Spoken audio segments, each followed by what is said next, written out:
তো বিগত ভিডিওতে আমরা জানতে পেরেছি যে বৃত্তের বাইরের কোনো বিন্দু থেকে একটা বৃত্ততে দুইটি স্পর্শক আঁকা যায় এবং ওই স্পর্শক দুটি বৃত্তে যে দুইটি স্পর্শ বিন্দু সৃষ্টি করে ওই স্পর্শ বিন্দুদ্বয় ওই বাইরের বিন্দু থেকে একই দূরত্বে অবস্থান করে। তো আজকে আমরা শিখব যে দুইটি বৃত্ত যদি পরস্পরকে বহিঃ স্পর্শ করে তাহলে সেক্ষেত্রে ওই দুইটি বৃত্তের কেন্দ্র এবং স্পর্শ বিন্দুটির মধ্যে সম্পর্ক কেমন থাকে।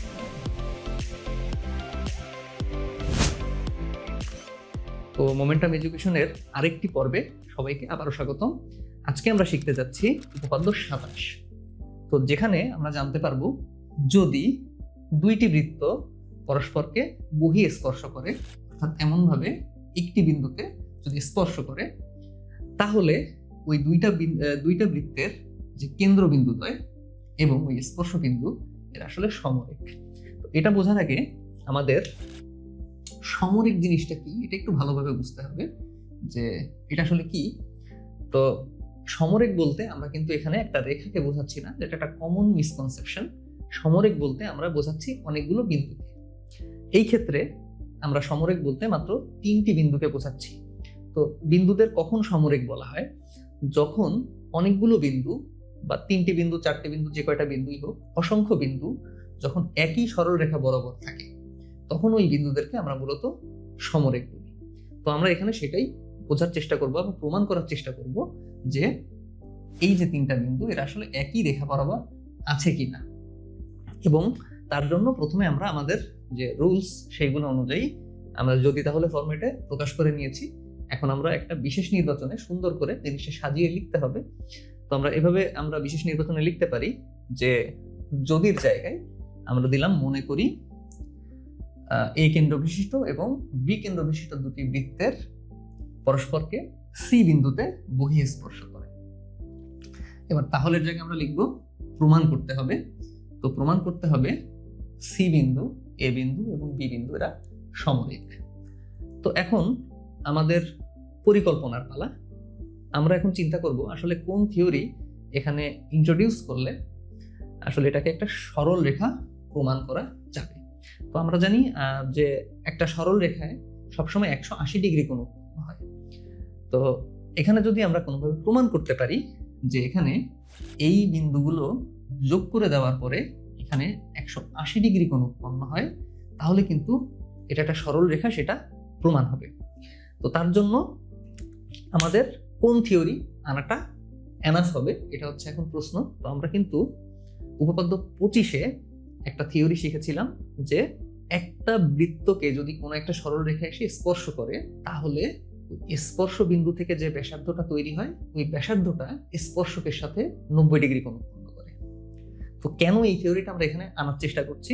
কারণ আমরা জানি যে আমাদের এখানে 180 ডিগ্রি কোণ প্রমাণ করতে হবে বা কোণের ব্যাপারটা আসতে হবে, এবং এখানে স্পর্শক বা স্পর্শ বিন্দু সম্পর্কিত একটা উপপাদ্য।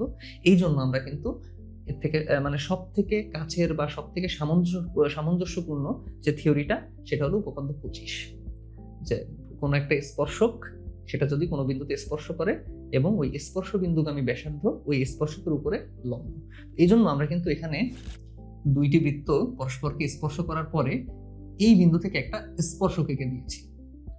তো এতে কি হলো? এতে আসলে এই যে পিকিউ যে স্পর্শকটা আমরা তৈরি করলাম এটা কিন্তু আমাদের প্রেমিসে ছিল না। তো এটা আমরা অঙ্কন অংশে এটা আমাদের কিন্তু লিখতে হবে। তো আমরা কি লিখব অঙ্কনে? আমরা লিখব যে পিকিউ স্পর্শক আঁকি যে বৃত্তদ্বয়কে সি বিন্দুতে স্পর্শ করে।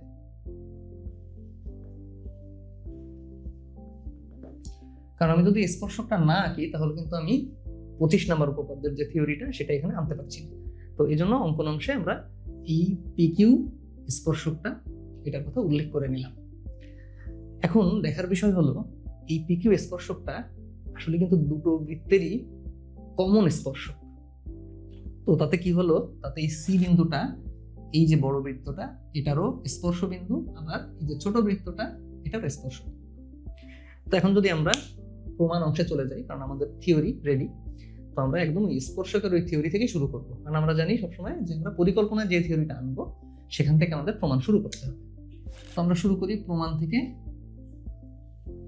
তো প্রমাণে আমরা প্রথমে বলবো পিকিউ স্পর্শক কোন বৃত্তে? এ কেন্দ্র বিশিষ্ট বৃত্তে। এ কেন্দ্র বিশিষ্ট বৃত্তে পিকিউ স্পর্শক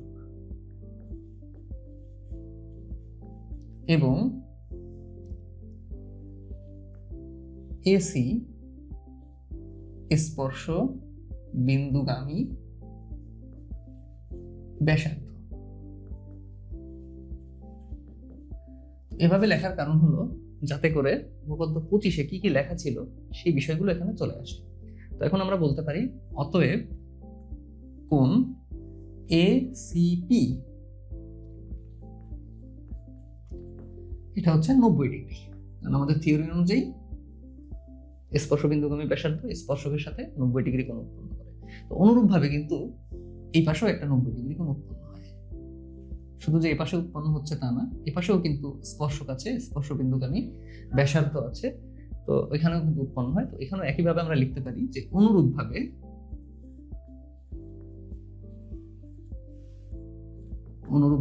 আমরা বলতে পারি বিসিপি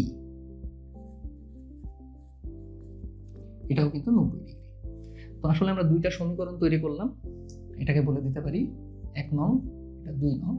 এখন এই দুইটা সমীকরণ যদি আমরা যোগ করি তাহলে এই কোণ এবং এই কোণ যোগ হয়ে এই সম্পূর্ণ কোণটা সৃষ্টি হবে এবং আলটিমেটলি আমরা জানতে পারবো যে সম্পূর্ণ কোণের মান কত। তো আমরা 1 নং এবং 2 নং সমীকরণ যোগ করি, যোগ করলে কোণ এসিপি যোগ কোণ বিসিপি, বাম পক্ষ যোগ করলাম, এবার সমান সমান দিয়ে ডান পক্ষ যোগ করব, 90 ডিগ্রি প্লাস 90 ডিগ্রি। তো এই দুইটা কোণ যোগ করলে কি কোণ হচ্ছে? এসিবি। এবং 90 যোগ করলে হচ্ছে 180 ডিগ্রি। তো আমরা জানি যে 180 ডিগ্রি শুধুমাত্র একটা সরলরেখার উপরেই সৃষ্টি হওয়া সম্ভব। তো এখান থেকে কি আমরা বলতে পারি যে এ সি বি সমরেখ।